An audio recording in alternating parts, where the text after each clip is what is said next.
because it is so exhausting to ask the question, do I have what it takes? It takes so much energy to constantly be questioning yourself and comparing yourself to somebody else. And the more that I can say, this is who I am in Christ, this is how I'm unique. This is how he got so excited, making me this way, and knowing that Jason is going to have this type of impact in the world. That is an incredible thing.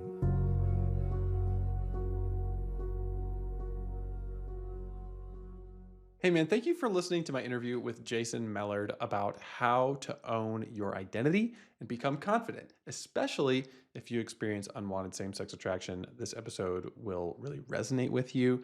Jason has had a wonderful journey of healing from abuse, freedom from porn, and now he's helping others in a really awesome way that you're going to hear about. Enjoy the episode. Welcome to Husband Material. Today we are hanging out with Jason Mellard, the newest certified husband material coach. He's also a certified high performance coach, and he is the founder of Own Your Identity, which you can find at ownyouridentitynow.com. Welcome, Jason. Hi, thank you so much for allowing me to be on the podcast. You're welcome. You once longed for a life of purpose and possibility, but you felt trapped by same sex attractions. Yes.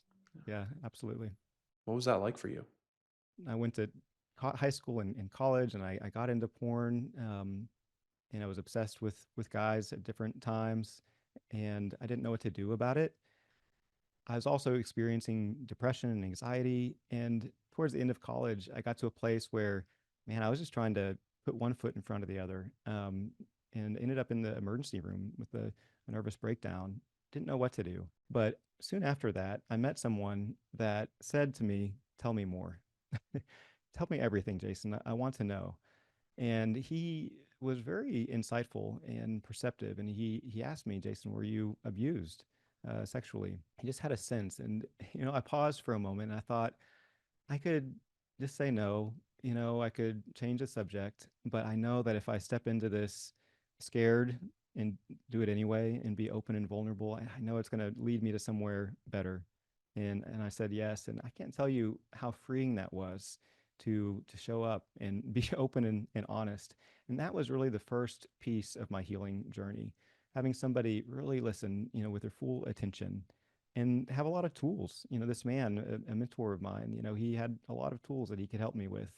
A lot of them were really untangling my attractions from, the beliefs, the sensations in my body, from the emotions and what I was telling myself, and where some of those things, came from, and how a lot of lies felt so true. I would be able to put all those down on paper, and I'm like, yeah, I guess I can compare that to the Bible and logically in my mind say, this is not true, but it feels so true, or it feels so real. The fear that I had about life, the anxiety that I experienced, it was so strong. The physical arousal, towards the images of other guys and guys that I would see, it was so strong. That's what felt real. That's what felt like truth. And I had to say, well, what do I really think? What does the Bible think? Where do I want to go in life? And get to own my identity. Own your identity is a little bit of a play on words too, because nobody gets to tell us, who we are. Nobody gets to tell us where we want to go in life and the choices that we want to make, right? We get to decide that we want to follow Christ and follow his lead. We get to decide. For me, I didn't want to go into the gay lifestyle. I wanted to be married to a woman. That was a dream that I had.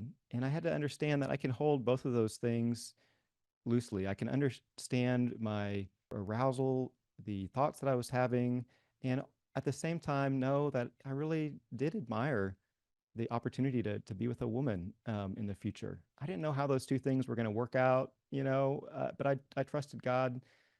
There was a guy in college, and his friend asked me out to dinner, and I didn't realize that they both identified as gay. I guess I was clueless about it, but they said to me, "Jason, you're gay," and that was kind of news to me. I had never thought of myself that way. I just knew that I was trying to figure out what it meant to be a man, and it took me aback, and I was a little bit offended by it. But looking back on that moment, I think those guys were actually trying to help me out. I think that they saw me and they knew that I was living this kind of shell of a life. I wasn't being authentic. I didn't know how to be, I didn't have this strong sense of confident purpose, right? That I admired so much in other guys. Well, yeah, I didn't because I was reaching to other guys to get it. I was reaching to things outside of me, right? But I had to go inward to what God had placed in me. And once I learned to do that over time and really invited God in, invited other people in to do it, then that became so much more real. They thought that was the answer. They thought Jason needs something. I think maybe what he needs is to come to the realization that, he's a homosexual and just embrace that. So that wasn't the answer. I think God had something different for me, but there's just more to life. Why are you so passionate about helping men own their identity and develop confidence? Because life is short. I got to be over 40 years old and I said, what am I doing with my life? And I was doing a lot of great stuff, but I wanted to do something that really counts. And I think that all of us, have something that God has planned and purposed, for our life. And if we don't know what it is, that's okay too. But living each day with a sense of purpose, knowing that, God has great things in store and in mind, for each day that when we show up is good. That's what I want people to experience, that they know they have great worth and value and that the future is bright. I didn't feel that way. I felt really small, for so much of my life. Dive back into my, childhood a little bit. I didn't get encouraged to show my true self and to speak and ask for what I needed and tell people who I was and what I was about, to think of what the things were that, really interested me and what I was passionate about. I was a pastor's kid growing up, and I thought there's a certain role that I feel like I need to play. There is interaction with the people around me that I have to show up a certain way. And my dad was the pastor, but he wasn't a great father at home. There was sexual abuse, physical abuse that I experienced growing up. And I felt like my dad took more from me than he gave to me. And he didn't give me a sense of strong identity. And that's what I needed so much. I need somebody to tell me that I had what it takes, in life or anything in life. I had what it takes as a man. I didn't get that from him. And I look back in my life and all the things that I felt ashamed of, or I felt, okay, this shouldn't have happened in my life, or I shouldn't be this way. I can look back and say, those were building blocks really to live a life of purpose and possibility. And when I look at wherever I am in the journey of recovery and healing, because everybody is still on that. I could be very far at the beginning and know that, all right, I don't know where this is going to take me. It's kind of scary to start looking at my porn habit, to start looking at my unwanted attractions, productively. But I can say to myself that God is with me, that I am fully accepted right now, by Him. I am fully a man right now, right? I don't need to go out and get masculinity. I'm 100% masculine, 100% a man right now. That was the biggest question of my life is what does it take to be a man? What do I need to be able to say that I'm a man and masculine and be a part of that club? When I asked some of the guys in my coaching group, who they are as men, I asked them, what do you want to create? How do you want to show up in the world? What do you want to give? Who do you want to serve? Right? Because I think those are such powerful definitions of who we are as men and masculinity. We are here to bring something to the people around us. We show up every day for a reason, on purpose, with intentionality, because we have so much to offer. And I really want everybody, listening to this podcast to know that, hey, you have so much to offer in your brokenness, in your healing, in your recovery, whatever happens, between now and then. And also you had so much to offer even when you didn't realize it, growing up along your journey up until now. And I think this is just a beautiful thing. Anywhere you are in your journey is really a good place, even if it's grieving, even if it's sadness, even if it's loss. Yeah. A lot of what we do at Husband Material is grief work. It's healing the boy to free the man. It's just so powerful. One of the aspects of your story that stands out to me is how you felt like you were watching from the sidelines. Hmm. You thought you were different, other, uniquely flawed. What did that look like for you? If I could tell you, Drew, probably the number one thing that has attracted me most to guys. When I look at any time in my life and I see somebody and I say, wow, that's an attractive guy, the thing that comes to mind is a sense of confident purpose that he knows who he is, that he knows where he's going and what he's about, that he has a bright future ahead of him, that his voice carries weight. And when he walks into a room, man, he's going to be bringing something great to it and that people are better off, for his presence. I wanted that so much in my life. And I just didn't feel like I had a whole lot to offer in life. And so when I would look at a guy like that, I would say, well, what does he have that I don't have so that I could be confident and have a sense of purpose and know who I am and be able to raise my voice and know that somebody's going to listen because I have something great to say. And I would look at him and I'd see strong muscles, or, he's dressed really great, or, he doesn't turn his eyes away when a girl is looking at him. I'm going to give you just a story of when I was a kid because I want to get you, in as well, just to how it was as a child. And here's a great example of one piece, one little, part of the abuse story that I experienced, of how maybe that led to feeling like I was on the sidelines, looking at life from the outside in. My dad, he would tell me that there was a place on my body that belonged to him. And because it was his, he got to touch me there. And, saying that out loud, gosh, that does not make any sense, of course. But as a boy, I thought, okay, I guess my body I don't fully own, separate from it in a way. And more things like that is compounded on each other and got really confusing. Wow. So you felt that your sexuality belonged to him. Yeah, I think in a lot of ways that he wanted something from me and that I didn't have a say in it. Gosh, that was a really poignant place in my life where I learned that my voice doesn't count. That's what I believed from there. Gosh, how could I interpret it any differently, right? So, how redemptive for you to be teaching on owning your identity, Yeah. right? Mm-hmm. Wow. I really started to doubt myself and I extrapolated that to so many things in my life. I mean, what did you believe about yourself as a result of that? Yeah. I believe that I didn't have, what it takes to be able to make a mark in the world.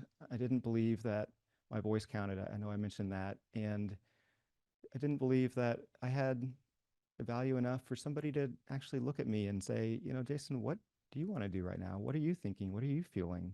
Right? That's what we want. I think as kids, we want to see our parents looking at us with delight, like, oh, show me who you are, Jason. Show me what you're about. Because I think that's what God does to us. Yeah. When I spend time with him, I like to think that he kind of gets giddy. He gets excited. Oh, Jason's going to have, some time with me right now, reading my word or praying in this unique moment. And I wanted that so much from my dad. I wanted him to ask me, who are you? I see these things about you. I see that, you're enjoying this or doing this. I see how you were playing with your friend and what you did at school the other day. You were telling me about this and you got so excited. Tell me more. I want my dad to tell me more. I want him to say that to me. And I think we all long for that. We want to be known. Yeah. It's the only way. And then, after doing a lot of work in recovery and healing, you joined a husband material group. Absolutely. I was so glad to be introduced to husband material. And my first foray into it was a free childhood sexual abuse retreat, virtually. And that was maybe 3 years ago. I needed that. I just thought, there's something more there still. And I had been in sexual abuse recovery groups before and worked on a lot of that, but I was really drawn to this retreat and I enjoyed it so much. I was still, looking at porn at that time, probably the first 10 years of my marriage, average once a month, looking at porn. And I wanted to really work on that as well. And the inner child approach that husband material incorporates into their work was really appealing because I thought, there's more down there that I'd like to get to. And it was so powerful. And I remember writing the letter to my younger self and being able to honor that kid that was so alone. one of the times that you and I met one on one, Drew, I don't know if you remember, but you had me, picture myself, and I don't remember exactly how it came up, but I was in a boxing ring. I was watching myself in this boxing ring, and myself that was there was this confident person, the kind of person I wanted to be there. And I remember looking at him and thinking, wow, that's great. I still felt kind of small, even after a lot of recovery work. And I looked at him and there was a huge rock monster coming up. This was a visualization exercise that we were doing together. And he didn't bat an eye. It's like, this big beast, coming into the ring to fight him. And, the Jason that I wanted to be still, I feel like there was still more that I had to grow into. Yeah, he wasn't concerned at all. And what was really cool is before he started walking towards the rock monster, he looked over at me. He saw me there, and he just kind of waved at me to come. And he wanted me to fight alongside him. He wanted me to be there, and it was so cool. I felt like this version of myself saw me and knew that I was valuable, that coming alongside him was going to be better than me not being there. Gosh, so much in my life I thought it's going to be better if I'm not around. Let somebody else raise their hand to take an opportunity. But here he was saying, "No, Jason, you're the one for this." And we were there next to each other, and we started walking towards this monster. And as soon as we walked towards him, he just vanished and disappeared, because the only thing that was making him big was the idea that there was fear. It's kind of like a bear. If you run away, it's going to get bigger and come chasing after you. And we walked towards it, and pretty soon, that other version of myself wasn't there anymore, and it was just me, and I was him. It was a really cool experience, kind of morphing into, the Jason that I really always wanted to be, and just to know that I am him, and I've always been him, and I'll continue to grow and to see more of what God has for me. And then you invited Jesus to come in, and Jesus came into the ring. And wow, that was pretty cool because, yeah, I felt strong already. And then I was holding Jesus's hand, and his arm was around me, and I felt even stronger. And I felt like, wow, I'm home.